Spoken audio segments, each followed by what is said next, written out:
नमस्कार दोस्तों, welcome to my YouTube channel exam Adhyayan. Dainik Bhaskar का एडिटोरियल देख रहे हैं हम। फिर से न छिड़े परमाणु हथियारों की होड़। शशिकांत शर्मा बहुत ही प्रसिद्ध लेखक हैं जो कि बीबीसी हिंदी के पूर्व संपादक भी हैं। आइए देखते हैं शशिकांत शर्मा जी क्या लेख लिखते हैं। भारत में तो एटम बम और हाइड्रोजन बम फोड़ने की बातें ही होती हैं, लेकिन असली बम तो अमेरिकी राष्ट्रपति डोनाल्ड ट्रंप ने दक्षिण कोरिया में चीनी राष्ट्रपति शी जिनपिंग से मुलाकात से पहले ही फोड़ दिया। उन्होंने अपने इंटरनेट मीडिया अकाउंट पर लिखा, चूंकि कई दूसरे देश परमाणु परीक्षण कर रहे हैं, इसलिए उन्होंने अपने युद्ध विभाग को भी तत्काल दूसरे देशों के स्तर के परमाणु परीक्षण शुरू करने के निर्देश दे दिए हैं। परीक्षण करने वाले देशों के बारे में पूछे जाने पर उन्होंने सीबीएस न्यूज़ को दिए साक्षात्कार में रूस, चीन और उत्तर कोरिया के साथ पाकिस्तान का भी नाम लिया। नवंबर 1996 में पारित हुई परमाणु परीक्षण प्रतिबंध यानी सीटीबीटी के तहत नागरिक या सैनिक किसी भी उद्देश्य से परमाणु परीक्षण करना प्रतिबंधित होता है। सीटीबीटी 1996 में एक संधि हुई थी जिसमें सीधा कहा गया था कि नागरिक या सैनिक किसी भी उद्देश्य से परमाणु परीक्षण करना प्रतिबंधित है। हालांकि इस संधि का अमेरिका ने अभी तक अनुमोदन नहीं किया है, लेकिन वही इसका सबसे प्रबल प्रायोजक पैरोकार रहा है। इसलिए ट्रंप के ऐलान से परमाणु परीक्षण निरीक्षकों, निरस्त्रीकरण विशेषज्ञों और दूसरी परमाणु शक्तियों में हैरत और परेशानी की लहर दौड़ना स्वाभाविक था। ट्रंप ने जिन 4 देशों पर छिपकर परीक्षण करने के आरोप लगाए, उनमें से उत्तर कोरिया ने तो कोई प्रतिक्रिया नहीं दी, पर चीन और रूस ने ट्रंप के आरोपों का खंडन करते हुए परमाणु परीक्षण प्रतिबंध का पालन करने के दावे किए हैं। और तो और पाकिस्तान ने भी खंडन करने में ढिलाई नहीं दी है। पाकिस्तान सैन्य प्रवक्ता लेफ्टिनेंट जनरल अहमद शरीफ चौधरी ने कहा कि पाकिस्तान 1998 के बाद से परमाणु परीक्षणों पर लगाए स्वैच्छिक विराम का पालन कर रहा है। पाकिस्तान ने न तो परमाणु परीक्षण में पहल की थी, ना वह उन्हें दोबारा शुरू करने की पहल करेगा। पाकिस्तान के परमाणु अप्रसार के अंतर्राष्ट्रीय नियमों का खुला उल्लंघन करते हुए परमाणु बम बनाने और उसकी तकनीक ईरान, लीबिया और उत्तर कोरिया जैसे देशों को बेचने के विवादास्पद इतिहास को देखते हुए उसकी इस बात पर यकीन नहीं किया जा सकता है कि वह परीक्षणों पर लगे प्रतिबंध का स्वेच्छा से पालन कर रहा है। परमाणु अस्त्रों के प्रयोग में पहल न करने की भारत की नीति के विपरीत पहले प्रयोग करने की नीति पर चलना और तरह तरह के परमाणु बमों के प्रयोग की धमकी देते रहना भी पाकिस्तान की नीयत पर संदेह पैदा करता है। फिर भी परमाणु परीक्षण पर निगाह रखने के लिए बनी सीटीबीटी संगठन की अंतर्राष्ट्रीय निरीक्षण प्रणाली IMS ने अभी तक ऐसी कोई रिपोर्ट नहीं दी है कि पाकिस्तान ने परमाणु परीक्षण किया है। रूस ने आखिर परमाणु परीक्षण सोवियत संघ के विखंडन से 1 साल पहले 1991 में किया था और चीन ने 1996 में। उसके बाद इस सदी में उत्तर कोरिया को छोड़कर किसी देश ने परमाणु परीक्षण नहीं किया है। ट्रंप का ऐलान कई सवाल खड़े करता है। मसलन, क्या रूस, चीन और पाकिस्तान वाकई ऐसे परमाणु परीक्षण कर रहे हैं जिनकी भनक IMS को भी नहीं है? यदि ऐसा है तो फिर उसकी उपादेयता क्या है? अमेरिका के परमाणु परीक्षण शुरू करने से विश्व में परमाणु अस्त्रों की होड़ जो शुरू होगी, उसे कैसे रोका जा सकेगा? इनका स्पष्टीकरण देने का काम ट्रंप ने अमेरिका के ऊर्जा मंत्री क्रिस राइट को सौंपा है। उन्होंने कहा कि राष्ट्रपति ट्रंप ने जिन परमाणु परीक्षणों को शुरू करने का ऐलान किया है, वे सब क्रिटिकल या ठंडे परमाणु परीक्षण हैं, जिनसे रेडियोधर्मिता नहीं फैलती है, रेडियो एक्टिविटी नहीं फैलती है। राइट का उद्देश्य दुनिया राइट का उद्देश्य दुनिया की चिंता दूर करने से अधिक अमेरिकी राज्य नेवाडा के निवासियों की चिंता दूर करना था, जो अमेरिका के परमाणु परीक्षण स्थल के पास रहते हैं। यहाँ पर 1992 के बाद से कोई परमाणु परीक्षण नहीं हुआ है और अब लोग परीक्षणों का विरोध करते हैं। हालांकि ट्रंप ने स्वयं इसका स्पष्टीकरण नहीं दिया है और वे विस्फोटक वाले परीक्षण की नहीं बल्कि सब क्रिटिकल यानी ठंडे प्रायोगिक परीक्षण की बात कर रहे थे। बात से पलट जाना और मंत्रियों की बात काट देना उनके लिए आम बात है, इसलिए वे क्या कहना चाहते थे और क्यों यह वही बता सकते हैं। फिर भी यदि क्रिस राइट की बात सही मान ली जाए तो यह समझ नहीं आता है कि उसके लिए सार्वजनिक ऐलान करने की क्या जरूरत थी, वह भी चीनी राष्ट्रपति के साथ होने वाली मुलाकात से ठीक पहले। कंप्यूटरों पर और प्रयोगशालाओं में आभासी ठंडे परीक्षणों का अमेरिका के पास सबसे पुराना अनुभव और तकनीकी दक्षता है। आजकल उसी के सारे परमाणु अस्त्रों का विकास और नवीनीकरण किया जाता है। अमेरिका, रूस और चीन के पास कुल मिलाकर 12,000 के लगभग परमाणु बम है, जिससे दुनिया कई बार ध्वस्त किया सकता है। इसलिए अब दौड़ परमाणु बनाने की नहीं बल्कि उन्हें शत्रु की रक्षा कवच को भेद कर लक्ष्य तक पहुंचने वाले प्रक्षेपास्त्रों के विकास की है, जिसमें रूस चीन दोनों लगे हैं। कुछ रणनीतिकारों का मानना है कि परमाणु परीक्षण करने वालों का ऐलान भभकी देकर सौदा पटाने की ट्रंप की रणनीति का हिस्सा हो सकता है। दक्षिण कोरिया ने चीनी राष्ट्रपति से हुई मुलाकात से कुछ दिन पहले ही रूस ने पोसाइडन परमाणु टारपीडो और बुरेवेस्तानिक परमाणु क्रूज मिसाइल के परीक्षण किए थे और दावा किया था ये दोनों अमेरिका की रक्षा कवच को भेदकर परमाणु बमों से लक्ष्य पर वार कर सकते हैं। इसलिए शायद ट्रंप परमाणु परीक्षण शुरू करने का नाटकीय ऐलान करके रूस और चीन दोनों को निरस्त्रीकरण बातों की मेज पर लाना चाहते हैं ताकि अपनी शर्तों पर कोई सौदा कर सकें। हालांकि निष्प्रभावी होती वैश्विक व्यवस्था, खेमों में बढ़ती दुनिया और बढ़ती असुरक्षा के माहौल में ऐसे ऐलानों से 3 दशकों पुरानी अप्रसार की व्यवस्था टूटकर परमाणु हथियारों की दौड़ शुरू हो सकती है।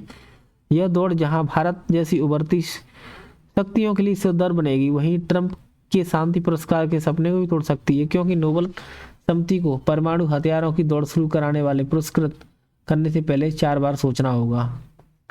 बिजनेस स्टैंडर्ड का ये संपादकीय है विश्व का प्रथम गणराज्य जो अब कहीं गुम है, शेखर गुप्ता ही लिखते हैं। आइए देखते हैं। बिहार में 18वीं विधानसभा के लिए चुनाव चल रहे हैं और वहाँ के लोग गर्व से कहते हैं कि लोकतंत्र का जन्म उनके यहाँ हुआ था। यही वजह है कि प्रधानमंत्री मोदी कहते हैं कि भारत लोकतंत्र की माँ है। बिहार के वैशाली जिले के निकट राजमार्ग पर लगा एक बोर्ड कहता है कि विश्व के सबसे प्राचीन गणराज्य में आपका स्वागत है। यह कोई किस्सा नहीं है, यह बात पूरी तरह प्रमाणित है कि इसके प्रचुर ऐतिहासिक प्रमाण और शिलालेख और अकादमिक सबूत मौजूद हैं। अगर आप नए हैं तो इस बारे में जानने के लिए पटना के शानदार संग्रहालय का भ्रमण कर सकते हैं। गणराज्य का मूल विचार है लोकतंत्र, जहां हर व्यक्ति के पास अपनी बात रखने का अधिकार और चयन का विकल्प होता है। गणराज्य का मूल विचार क्या होता है? लोकतंत्र है एक टाइप से, जहां हर व्यक्ति के पास अपनी बात रखने का अधिकार होता है और चयन का विकल्प होता है। यह विचार बिहार से पूरे भारत और भारत से पूरे विश्व को मिला प्रमुख योगदान है। इससे एक सवाल पैदा होता है कि बिहार के लिए लोकतंत्र कितना अच्छा रहा है। बिहार की जनता को इससे मिला लाभ यानी लोकतांत्रिक लाभांश कहाँ है? बिहार की समाज, वहाँ की जनता और अर्थव्यवस्था के हालात दिखाते हैं कि उसे कुछ भी हासिल नहीं हुआ है। लोकतंत्र के पेटेंट नाम पर कोई मामूली रॉयल्टी भी नहीं है, वहाँ कोई उद्योग भी नहीं है, कर राजस्व नहीं है और खेती के अलावा वहाँ कोई आर्थिक गतिविधि भी नहीं है। उसकी प्रति व्यक्ति आय देश में सबसे कम है और देश के अमीर राज्यों की प्रति व्यक्ति आय के 5वें हिस्से के बराबर है। ये अंतर बढ़ता ही जा रहा है। उसकी इकलौती उत्पादक गतिविधि है श्रम का निर्यात, जिसे अक्सर बेहतर अर्थव्यवस्था वाले राज्यों को सस्ते श्रमिक मुहैया कराया जाता है। बिहार की दुर्दशा और जाति जनगणना से उसकी नई उम्मीदों से खींचकर मैंने एक आलेख लिखा था कि जिसका शीर्षक था what Bihar think today, Bihar used to think the day before yesterday. Bihar आज जो सोचता है, व्हाट बिहार थिंक टुडे, वह बात बिहार परसों भी सोचता था। बिहार आज जो सोचता है वह बात बिहार परसों भी सोचता था। जबकि प्रदेश में चुनाव हो रहे हैं और स्वतंत्र भारत में उसकी तीसरी पीढ़ी उसी पुरानी सोच की कीमत चुका रही है, जाति, पहचान और सामाजिक संगठन के इर्द गिर्द। हमें समझ में आता है कि आखिर कोई भी चिंतित क्यों नहीं है कि बिहार बाकी राज्यों से बहुत पीछे छूट गया है, जहाँ तक कि वो अपने पड़ोसी राज्यों से भी छूट गया है। यही वजह है कि उसके मतदाता अपने ही अतीत से अपनी तुलना करते रहते हैं। क्या मैं अपने माता पिता से बेहतर कर पा रहा हूँ? इसका उत्तर ज़्यादातर हाँ ही होगा। क्या मेरे बच्चे मुझसे बेहतर करेंगे? उम्मीद तो यही होती है कि इसका जवाब हाँ होगा। पीढ़ियों से बिहार के मतदाता बहुत ही सीमित अपेक्षाओं के साथ जीते आए हैं। उनके लिए संघर्ष करते रहे हैं। सामंतवाद और ऊंची जातियों के उत्पीड़न से सुरक्षा, दिन में 3 बार भोजन और आगे चलकर बुनियादी कानूनी व्यवस्था, बिजली और थोड़ी बहुत कनेक्टिविटी। ये ठीक है, और लेकिन यह दुखद है कि 2025 के भारत में यही सब आपकी सबसे बड़ी आकांक्षा है। इसलिए नरेंद्र मोदी और नीतीश कुमार, जो कभी रियायतों या मुफ्त आहारों का मजाक उड़ाते थे, वे अपनी राजनीतिक वादों की शुरुआत इन्हीं चीज़ों से कर रहे हैं। और उनके प्रतिद्वंदी तो राज्य के 2.76 करोड़ परिवारों में से हर एक को एक सरकारी नौकरी देने का वादा कर रहे हैं। यह कोई क्रूर मजाक नहीं है, बल्कि यह एक बिहार की गंभीर सच्चाई और नीतीश कुमार की 20 वर्षों के शासन के बाद भी ऐसी स्थिति है। आगे बढ़ने और इस जाल से बाहर निकलने की उत्कंठा कहाँ है? यह कोई छोटा राज्य नहीं है। राज्य में 14 करोड़ लोग रहते हैं, यानी हर 10 में से एक भारतीय सब सहारा अफ्रीका के स्तर का जीवन जी रहा है। इस चुनाव में भी मुख्य दावेदारी वही पुरानी बातें दोहरा रहे हैं। और दुख की बात यह है कि शायद इतना ही काफ़ी भी हो कि तीसरे विकल्प के रूप में भी प्रशांत किशोर कम से कम कुछ नए विचार लेकर आए हैं। वह भले ही इसे स्वीकार न करें, लेकिन उन्हें भी यह एहसास है कि बिहार में नए विचारों की कल्पना करना भी अक्सर एक ख्याली पुलाव समझा जाता है, या फिर सीधे सीधे पागलपन। एक अत्यंत गहरी और जीवंत राजनीतिक संस्कृति वाले राज्य के लिए यह दुखद है। इसे इस तरह से देखिए, अगर बिहार न होता तो गांधी भी न होते। 1915 में दक्षिण अफ्रीका से भारत लौटे और पहली बार अंतर्राष्ट्रीय फलक पर तब आए गांधी जी जब चंपारण में ब्रिटिशों के द्वारा जबरिया आंदोलन चलाया था। उन्होंने नील की खेती करवाने के विरुद्ध उन्होंने सत्याग्रह किया था। उस क्षेत्र में अभी भी देश के सबसे गरीब कुछ जिले मौजूद है। वहां जाकर पता चलता है कि लोग कितने गरीब और वंचित हैं। आप कल्पना कर सकते हैं कि 1937 में उनकी हालत क्या रहे होंगे। फिर भी इन्होंने गांधी को गले से लगाया। बिहार के सबसे गरीब लोग उनके पहले राजनीतिक सहयोगी थे। इसके तथ्य के अलावा जयप्रकाश नारायण के एक बिहारी थे। वे लोकनायक के रूप में प्रतिष्ठित हो पाते हैं।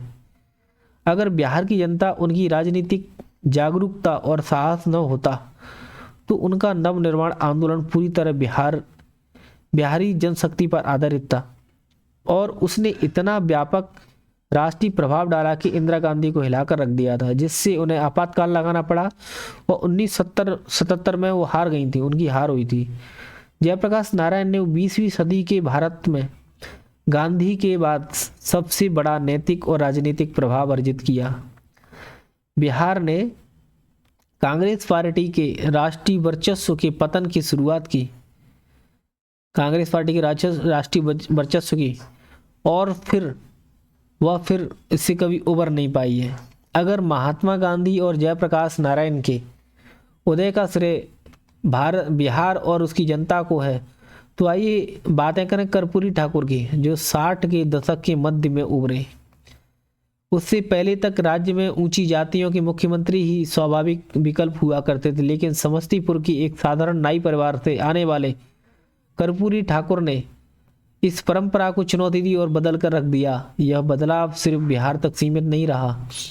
उन्होंने वंचित जातियों के सशक्तिकरण के लिए सामाजिक न्याय आंदोलन की शुरुआत की और 6 दशक बाद भी जीवित है और राजनीतिक चेतना का एक मजबूत स्तंभ बना हुआ है।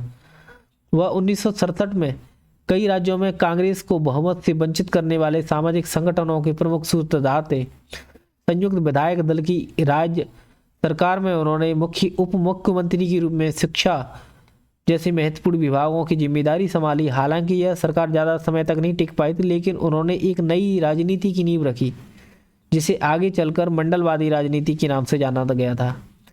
यह राजनीति एक धर्मनिरपेक्ष जवाब या विकल्प बनकर उभरी।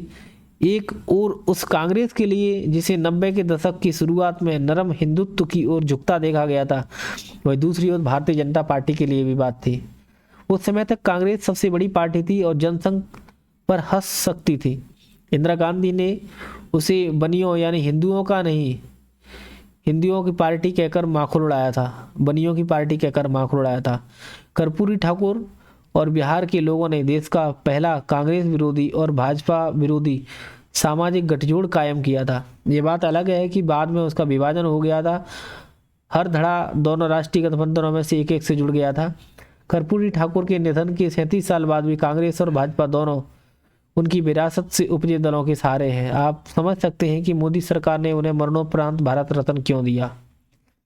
लिच्छवी काल की लोकतांत्रिक परंपरा से लेकर के चंपारण आंदोलन, लिच्छवी काल की लोकतांत्रिक परंपरा से लेकर के चंपारण आंदोलन और कर्पूरी ठाकुर के सामाजिक न्याय और जेपी की संपूर्ण क्रांति और मार्क्सवादी लेनिनवादी पंथ और आंदोलन और उनके सामंती ऊंची जातियों के प्रतिरोध जैसे रणवीर सेना बिहार की धरती भारत में क्रांतियों के लिए सबसे उपजाऊ रही है। तो फिर बिहार इतना पीछे क्यों रह गया? कौन सा अभिशाप उसका पीछा कर रहा है? उसकी प्रतिक्रिया बार बार ही अपने ही बच्चों को निगल जाती है। राज्य में जो एक चीज सबसे अधिक फल फूल रही है वह राजनीतिक चिंतन। हम पंडिताई शब्द से बच रहे हैं क्योंकि इसमें जातिगत संकेत छिपा हुआ है। बिहार की जनता में राजनीतिक जागरूकता, जुनून और बहस औद्योगिक स्तर पर जारी है, शायद इसलिए क्योंकि यह वास्तविक उद्योगों की भारी कमी है। मैं यह बात हल्के में नहीं कह पा रहा हूँ। राजनीति के प्रति यह निरंतर जुनून ही बिहार के बाकी देश की तुलना में पिछड़ेपन की जड़ है। जहाँ बाकी जगहों पर पहचान की राजनीति अतीत की ओर इशारा करती है, वहीं बिहार में यह आत्मघाती जुनून बन जाती है। अब कोई वादा नहीं करता है कि बिहार को गुजरात या कर्नाटक बना देंगे। संगाई की तो बात ही छोड़िए। हर किसी के पास पीढ़ियों से चले आ रहे दुख दर्द और हर किसी के पास एक नेता है जो उन्हें दूर करने का वादा करता है। और जब हर कोई एक ही वादा करता है तो सबसे अधिक पैसे फेंके वही आगे निकल जाता है। वो राज्य जिसने दुनिया को लोकतंत्र दिया, भारत को महात्मा गांधी दिया और जयप्रकाश नारायण जैसा लोक नायक दिया और सामाजिक न्याय की क्रांति दी, वह आज न्यूनतम अपेक्षाओं की राजनीति से ग्रस्त है। यह एक राष्ट्रीय त्रासदी है, यह एक राष्ट्रीय त्रासदी है। बहुत ही शानदार लेख लिखा अपने राइटर ने, शेखर जी ने। अगला देखते हैं, जलवायु के खतरों पर कार्रवाई और निष्क्रियता, जीत किसकी? सुनीता नारायण जी लिखती हैं, जब मैं लिख रही हूँ कि दुनिया भर के नेता वार्षिक जलवायु सम्मेलन COP30 के लिए एकत्रित हो रहे हैं। यह सम्मेलन दुनिया में चल रहे व्यापक उथल पुथल के बीच आयोजित हो रहा है। एक दूसरे के विरुद्ध काम कर रही शक्तिशाली ताकतों का टकराव देखने को मिल रहा है। सवाल यह है कि विजेता कौन होगा? फिलहाल अगर यह कुछ तय है तो यह अनिश्चितता ही है। इस पर विचार करें तो विश्व मौसम विभाग संगठन, वर्ल्ड मेट्रोलॉजिकल साइंस ऑर्गेनाइजेशन ने बताया है कि वायुमंडल में कार्बन डाइऑक्साइड का स्तर रिकॉर्ड ऊंचाई पर पहुंच गया है। वर्ष 2023 के 420.4 ppm पार्ट्स पर मिलियन से बढ़कर के 2024 में 423.9 ppm हो गया है। एजेंसी के अनुसार यह बढ़ते तापमान और अधिक चरम मौसमी घटनाओं के नए खतरों का संकेत देता है। इसके बावजूद हम जलवायु के मामलों में कार्रवाई करने के लिए अत्यंत आवश्यक प्रतिबद्धता से हटने का स्पष्ट संकेत दे रहे हैं। यह केवल अमेरिका ही नहीं बल्कि इससे उलट कार्रवाई में सबसे आगे है, बल्कि एक व्यापक वैश्विक हिचकिचाहट है। अनेक देशों को कार्बन में कमी लाने के समाधानों में तेजी लाना मुश्किल लगता है, जबकि ये उत्सर्जन में भारी कटौती कर सकते हैं। ऐसे में सवाल है कि अंततः परिणति क्या होगी? बढ़ते जलवायु खतरों के सामने कार्रवाई करने की तत्परता या आर्थिक हितों से प्रेरित निष्क्रियता। फिर खबर यह भी है कि पहली बार अक्षय ऊर्जा ने 2025 के पहले 6 महीनों में बिजली के प्राथमिक स्रोत के रूप में कोयले को पीछे छोड़ दिया है। और ऊर्जा थिंक टैंक एम्बर ने अपनी report global electricity mid year insights 2025 में बताया कि सौर ऊर्जा ने तो तेजी से विकास दर्ज किया ही है, पिछले 3 वर्षों में दुगना हो गया है ये। और उसने इस अवधि के दौरान किसी भी अन्य स्रोत की तुलना में अधिक बिजली जोड़ी है। सौर ऊर्जा उत्पादन में इस वृद्धि का आधे से भी अधिक हिस्सा एक ही देश चीन का रहा है। भारत ने भी महत्वपूर्ण भूमिका निभाई है। हालांकि रिपोर्ट में इस बात को रेखांकित किया है कि देश भीषण गर्मी और आर्टिफिशियल इंटेलिजेंस पर काम कर रहे डेटा सेंटरों की बढ़ती जरूरतों को पूरा करने के लिए जीवाश्म ईंधन पर आधारित बिजली की ओर लौट रहे हैं। प्राकृतिक गैस पर आधारित बिजली की खपत 1.6% से बढ़कर रिकॉर्ड ऊंचाई तक पहुंच गई है, जिसमें अमेरिका सबसे आगे है। कार्बन ब्रीफ नामक वेबसाइट के अनुसार चीन अपनी अक्षय ऊर्जा उपलब्धियों और कोयला बिजली उत्पादन क्षमता के पर्याप्त उपयोग के बावजूद नए कोयला बिजली संयंत्रों का निर्माण कर रहा है, जिससे 95 गीगावाट की नई क्षमता जुड़ेगी। और भारत में भी यही स्थिति है। अब सवाल यह है कि क्या अक्षय ऊर्जा का प्रभुत्व बढ़ता रहेगा या जीवाश्म ईंधन की वापसी का रुख करेगा?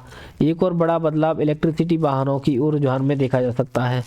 इसमें क्रांतिकारी बदलाव लाने की जरूरत है, क्योंकि यह पर्यावरण के क्षेत्र में कार्बन की तीव्रता को कम करता है। अंतर्राष्ट्रीय ऊर्जा एजेंसी के अनुसार 2024 में दुनिया भर में बिकने वाली सभी नई कारों में लगभग 20% इलेक्ट्रिक थी और चीन इस वृद्धि में अग्रणी रहा है। नई कारों की बिक्री का लगभग आधा हिस्सा इलेक्ट्रिक कारों का था और ईवी इलेक्ट्रिक व्हीकल पर अपेक्षाकृत कम खर्च आ रहा है। उनका प्रदर्शन पेट्रोल और डीजल वाहनों के बराबर ही है। लेकिन दूसरी ओर इस बदलाव में तकनीकी से ज़्यादा भू राजनीति की अड़चनों का सामना करना पड़ा है। इलेक्ट्रिक वाहनों की आपूर्ति श्रृंखला दुर्लभ खनिजों से लेकर के बैटरी उत्पादन और इलेक्ट्रिक वाहन निर्माण तक में चीन का लगभग पूर्ण प्रभुत्व है। इस वजह से अन्य वाहन निर्माता देश वाहनों के विद्युतीकरण की अपनी महत्वाकांक्षा से पीछे हटने के लिए प्रेरित हुए हैं। सब्सिडी वापस ली जा रही है और पेट्रोल और डीजल इंजन वाली कारों को चरणबद्ध तरीके से बंद करने की योजना पर पुनर्विचार किया जा रहा है।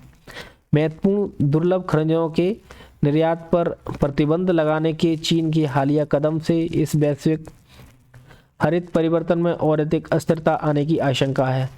वैश्विक व्यापार और अर्थव्यवस्था में इस बढ़ते ध्रुवीकरण के बीच क्या इलेक्ट्रिक वाहन तेजी से बढ़ेंगे या उनकी चलन की गति बंद पड़ जाएगी? ऐसा लगता है कि दुनिया दो खंभों में बट गई है। वे देश जिन्होंने पुरानी तकनीकों और जीवाश्म ईंधनों में निवेश किया है और वे देश जो उभरती और हरित तकनीकों में निवेश कर सकते हैं। मुख्य बात यह है कि नई ऊर्जा प्रणालियों में बदलाव धन की उपलब्धता पर निर्भर करेगा, ताकि नई दुनिया नई हरित तकनीकी ओर तेजी से बढ़ सके। अंतर्राष्ट्रीय मुद्रा कोष यानी इंटरनेशनल मॉनेटरी फंड द्वारा हाल ही में जारी विश्व आर्थिक परिदृश्य अपनी टैगलाइन के साथ आज की अनिश्चितता के सटीक रूप में दर्शाता है कि वैश्विक अर्थव्यवस्था में उतार चढ़ाव संभावनाएं धुंधली हैं, लेकिन इसकी असली चिंता इसके आंकड़ों से आती है। बताते हैं कि 2000 के बाद पहली बार 2025 में दुनिया के सबसे गरीब और सबसे कमजोर देश आधिकारिक विकास सहायता से प्राप्त राशि से अधिक ऋण चुकाने पर खर्च कर रहे हैं। तो फिर इस उलझी अव्यवस्थित दुनिया में हम सबके लिए भविष्य का है आखिरी और शायद एकमात्र सवाल है, सकारात्मक बदलाव की बयार को और तेज करने के लिए क्या किया जा सकता है। अगला एक जनसत्ता का एडिटोरियल है, संपादकीय सुरेश सेठ जी लिखते हैं, आर्थिक असमानता के बढ़ते जोखिम। आर्थिक असमानता एक सत्य है जिसे हम सर्वव्यापी कह सकते हैं, मगर जहाँ तक भारत का संबंध है, यहाँ चंद संपन्न लोगों तक पूंजी सिमटी है और चारों तरफ वंचितों की भीड़ है। कृषि को भारतीय अर्थव्यवस्था की रीढ़ कहा जाता है, और लेकिन गाँव में चले जाएं तो वहाँ अधिकतर किसानों की जोत 2 एकड़ से कम है। इसको सीमांत या लघु जोत कहते हैं। इस तरह से गरीब किसानों के लिए जीवन निर्वाह की खेती है। 75 वर्ष गुजर गए हैं, स्वाधीनता का अमृत महोत्सव भी मना लिया है, मगर आज औसत किसान को आज भी 2 जून की रोटी के लाले पड़े रहते हैं। वह आज भी पारंपरिक फसलों में उलझा रहता है। जब फसल पकती है तो उसके पास सौदा करने के लिए शक्ति भी नहीं होती है, वह सही कीमत का इंतजार करके अपनी फसल को बेचे। कैसी विडंबना है कि आज भी कई जगह फसलें खड़ी फसलों के सौदे होते हैं और आमतौर पर धनिक आड़तिया किसानों की मजबूरी का फायदा उठा करके कम दाम पर असली उनकी फसल खरीद लेते हैं और नियमित मंडियों तक अधिकतर किसान की पहुंच ही नहीं पहुंच पाती है, फसल नहीं पहुंच पाती है। वहाँ गेहूं और धान की फसल सबसे आसानी से बिक जाती है और विविध फसलों की क्रांति धरी रह जाती है। यहाँ तक कि मौसम की मार से प्रभावित फसलों को या तो ग्राहक नहीं मिलते हैं या फिर कौड़ियों के दाम बिकती हैं। पिछले दिनों पंजाब में दलहन क्रांति के नाम पर दालों की उपज का जो प्रयोग हुआ, उसकी विफलता का एक कारण भी यही है कि यहाँ पर अमीर लोगों का भी दखल रहा है, क्योंकि सरकार ने लाल डोरा क्षेत्र के अंतर्गत सहकारिता के नाम पर उनके निवेश की इजाज़त दे दी है। अब हालात यह होते जा रहे हैं कि गरीबी दूर होने का नाम नहीं ले रही है और गरीब लोग जीवन निर्वाह के लिए परेशान हैं। वे अनुदान और अनुकंपा राशि पर निर्भर हो गए हैं। दूसरी ओर देश की पूंजी चंद लोगों के हाथों में सिमट कर रह गई है। अभी एक प्रमाणिक रिपोर्ट आई है कि G20 रिपोर्ट कहा जाता है इसको, और बताया गया कि सबसे अमीर भारतीयों की संपत्ति 23 वर्षों में 62% बढ़ी है। आर्थिक विश्लेषक कहते हैं कि पिछले 5 वर्षों से गरीब यथास्थिति में है और किसी तरह गुजर बसर कर रहे हैं। हालांकि उनके लिए कल्याणकारी योजना घोषित की गई है, लेकिन उन योजनाओं का हश्र हुआ कि गरीब को अमीर बनाने का यह कवायद अनुकंपा और अनुदान संस्कृति का शिकार हो गए हैं। दुनिया भर में जहां 2.3 अरब लोग अब भी खाद्य असुरक्षा के शिकार हैं, वहीं भारत में भी ऐसे लोगों की संख्या 33.5 करोड़ से अधिक है। यानी बड़ी संख्या में नागरिकों को 2 वक्त की रोटी के लिए तरस रहे हैं। दुनिया की आबादी जरूरी स्वास्थ्य सेवाओं से वंचित है। भारत में भी ये सेवाएं इतनी महंगी है कि आम आदमी अस्पतालों में उपचार करने की हिम्मत नहीं जुटा पाता है। पंजाब में बड़े बड़े अस्पतालों ने अपनी शाखाएं खोल ली हैं। चंडीगढ़ मोहाली में इसका बड़ा अस्पताल नहीं है और जिनकी सूचना बोर्ड नज़र नहीं आते हैं। अब तो इस तरह के बोर्ड जलंधर तक नज़र आने लगे हैं, लेकिन सवाल है कि कितने निर्धन लोग इन अस्पतालों में पहुंच पाते हैं।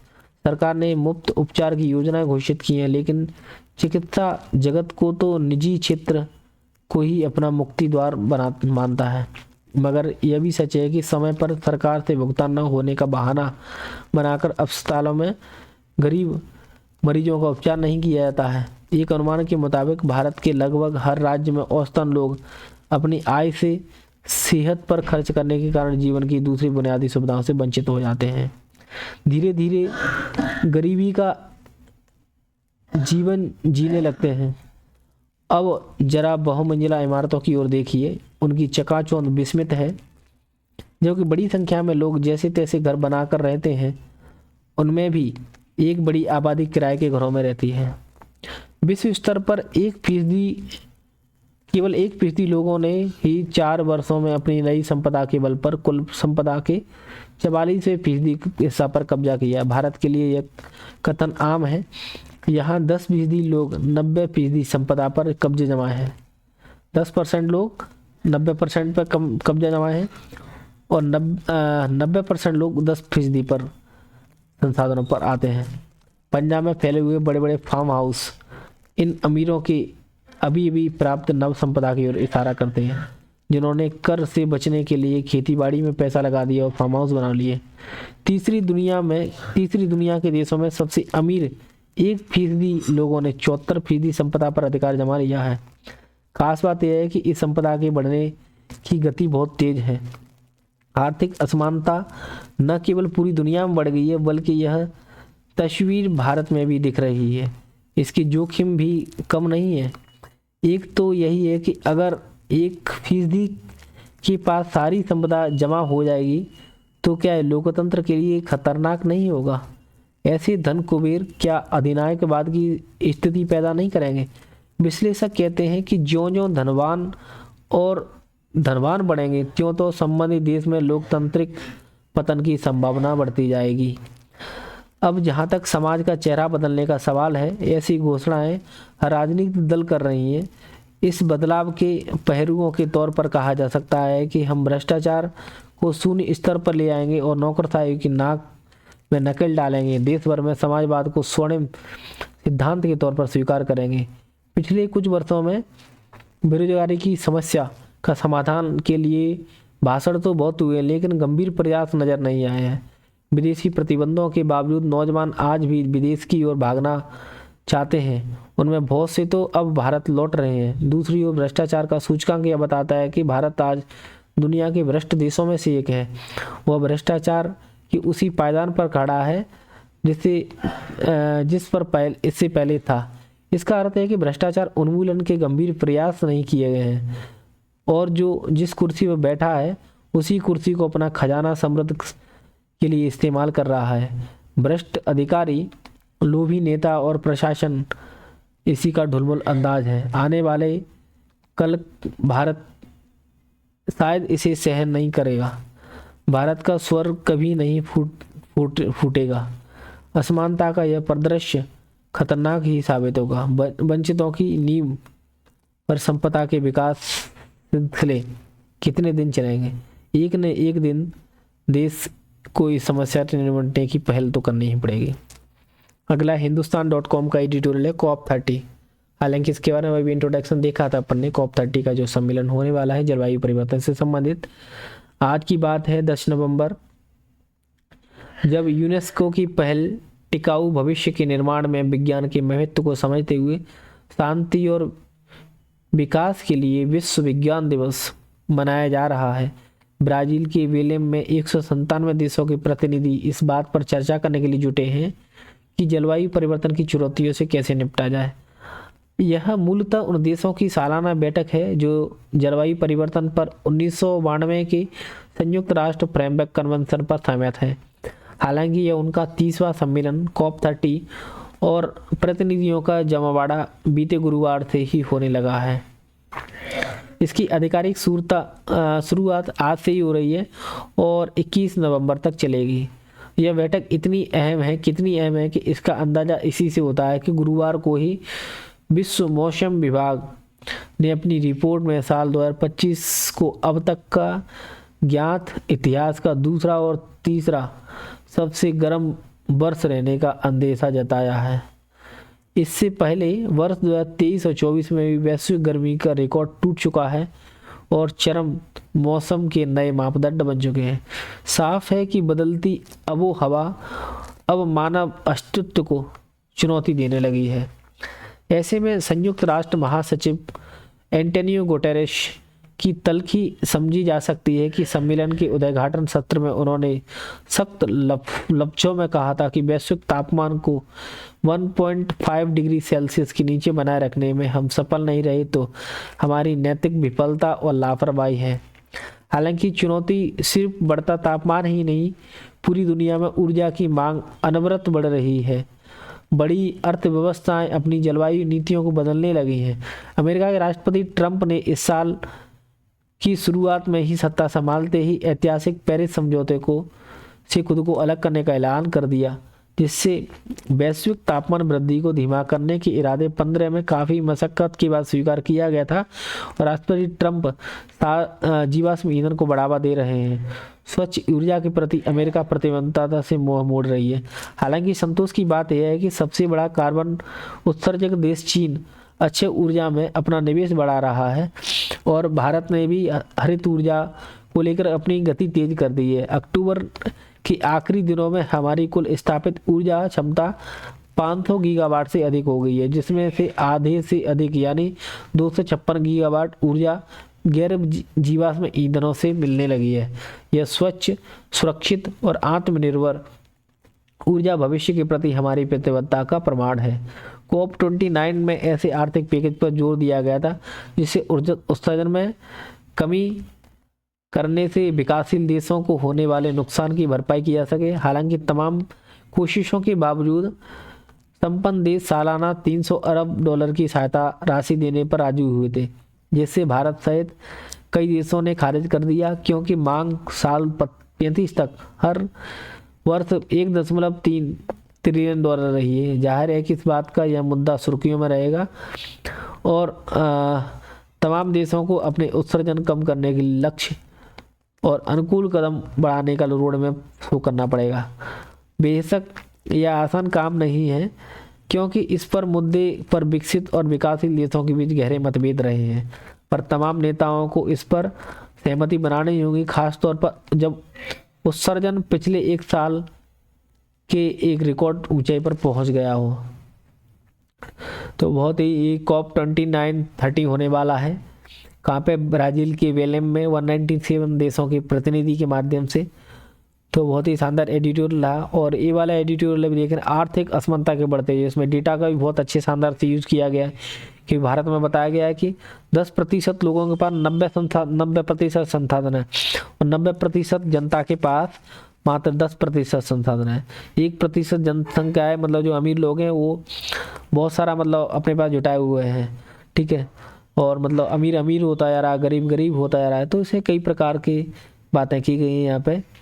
और बात करते हैं यहाँ पर एक और एडिटोरियल था अपना, क्या बोलते हैं, जलवायु के खतरों पर निष्क्रियता की जीत। ये COP30 से संबंधित था, इसी की बिहाफ पर ये क्रिएट किया गया है। और इससे पहले अपन ने बिहार में जो चुनाव होने हैं, एक 6 तारीख को एक चरण हो गया है, दूसरा 11 तारीख को कल होना है। तो विश्व का प्रथम गणराज्य जो अब कहीं गुम है, ठीक है, क्योंकि माना जाता है कि जो गणतंत्र की जो नींव निकली है, गणतंत्र की जो शुरुआत हुई है बिहार से हुई है। लिच्छवी उस टाइम पर, आज से मैं बात करता हूँ तो 6वीं ईसा पूर्व से पहले की बात थी। ये 6वीं शताब्दी ईसा पूर्व से पहले लिच्छवी नाम का एक गणराज्य हुआ करता, तो वहाँ से इसकी शुरुआत होती है। आज हम 2025 में आ गए हैं। और इससे पहले अपन ने CTBT के संबंध में अमेरिका ने का जो राष्ट्रपति हैं वो ऐलान करते रहते हैं आए दिनों, ठीक है। तो उन्होंने कुछ देशों के नाम ले लिए, उससे क्या कि बहस छिड़ गई है। तो यही बात है। Thank you. जय हिंद, जय भारत।